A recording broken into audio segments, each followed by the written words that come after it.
నమస్కారం, మీరు చూస్తున్నారు HN9 టీవీ. అయోధ్యలో జరిగిన బాలరాముని విగ్రహ ప్రాణ ప్రతిష్ఠ సందర్భంగా కడప జిల్లా ఒంటిమిట్టలోని శ్రీ కోదండరామస్వామి ఆలయంలో జై శ్రీరామ్ అనే నినాదాలతో భక్తులతో ఆలయం కిక్కిరిసిపోయింది. ఇదే తరుణంలో ఈ రోజు అయోధ్యలో జరిగిన బాలరాముని ప్రాణ ప్రతిష్ఠ సందర్శించుకుని ఈ రోజు ఒంటిమిట్ట ఆలయంలో జరిగే కార్యక్రమాల గురించి ఆలయ ప్రధాన అర్చకులు వీణ రాఘవాచార్యులు వివరించారు. అదేవిధంగా RSS ఖండకార్యవాహక్ పి వేణుగోపాలరాజు మాట్లాడుతూ అయోధ్య రామ మందిరం విశిష్టత గురించి తెలియజేశారు.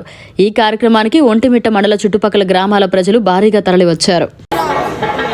ఈరోజు అయోధ్యలో ఈ యొక్క బాలరాముని యొక్క విగ్రహ ప్రతిష్టాపన అనగా శిలా ప్రతిష్ఠ కార్యక్రమం, ప్రాణ ప్రతిష్ఠ కార్యక్రమం దృష్ట్యా మన ఒంటిమిట్టలో ఒక అద్భుతమైనటువంటి భక్తుల సహకారంతో, సహాయ సహకారాలతో బ్రహ్మాండంగా ఇక్కడంతా కూడా మనం ఇక్కడ ఆ యొక్క రామనామ జపాన్ని మనందరం కూడా జపిస్తూ ఉన్నాం.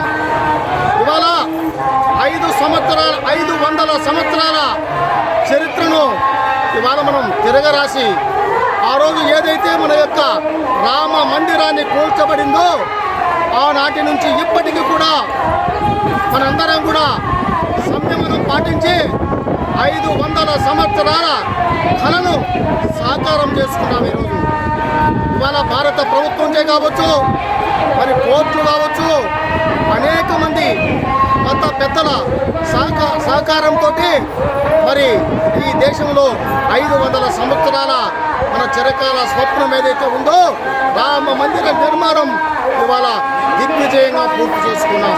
ఆ యొక్క బాలరాముని యొక్క ప్రాణ ప్రతిష్ఠ కార్యక్రమం పూర్తయింది. కాబట్టి ఆనాడు 89 సంవత్సరం నుంచి అనేక సార్లు ముఖ్యంగా అనేక సార్లు కరసేవకులు ఈ యొక్క రామ మందిరం కోసం చాలామంది ఈ యొక్క ప్రాణాలు కూడా త్యాగం చేశారు. ఆ యొక్క త్యాగ ఫలితంగా ఈరోజు మనం ఈ యొక్క రామ మందిరాన్ని సాధించుకున్నాం. ఆ రోజు నుంచి కూడా దాదాపు 76 యుద్ధాలు జరిగినాయి ఈ దేశంలో. 76 యుద్ధాల్లో కూడా 4 లక్షల మంది ప్రాణాలు అర్పించడం జరిగింది. వారి యొక్క త్యాగ ఫలితంగా ఈరోజు మనం ఈ యొక్క ప్రాణ ప్రతిష్ఠ కార్యక్రమాన్ని దిగ్విజయంగా చేసుకుంటూ ఉన్నాం.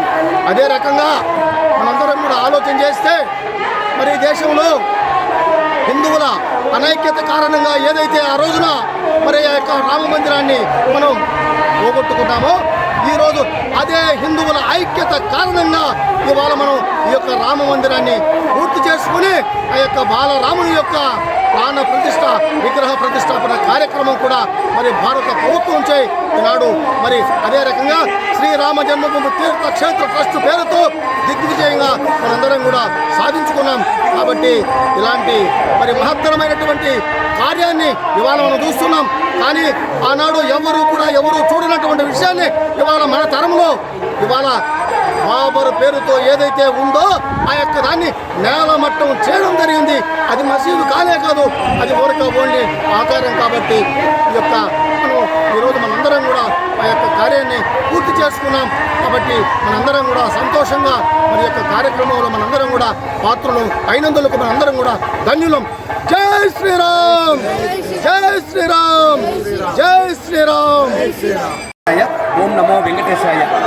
తిరుమల దేవస్థానములు శ్రీ కోదండరామస్వామి దేవస్థానము ఒంటిమిట్ట ఈరోజు అయోధ్యలో జరుగుతున్న వారికి విగ్రహ ప్రతిష్ఠ కార్యక్రమం సందర్భంగా ఒంటిమిట్టలో కానీ తిరుమల దేవస్థానం వారు కనీవిని రీతిలో ఏర్పాట్లు చేశారు.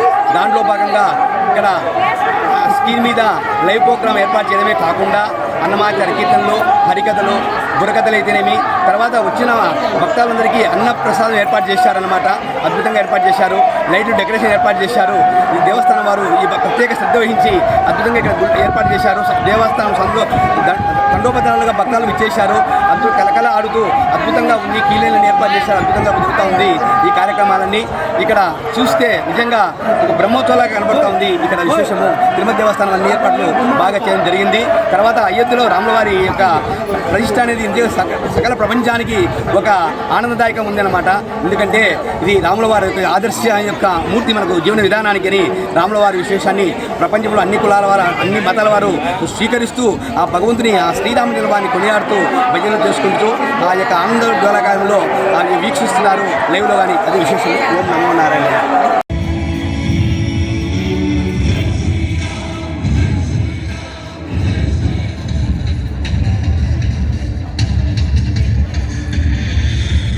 से प्रधानमंत्री जी पहुंचे हैं। कहा जा सकता है कि वह शंकर का तेज लिए आता है, सत्य सनातन शाश्वत का वह वेग लिए आता है। माथे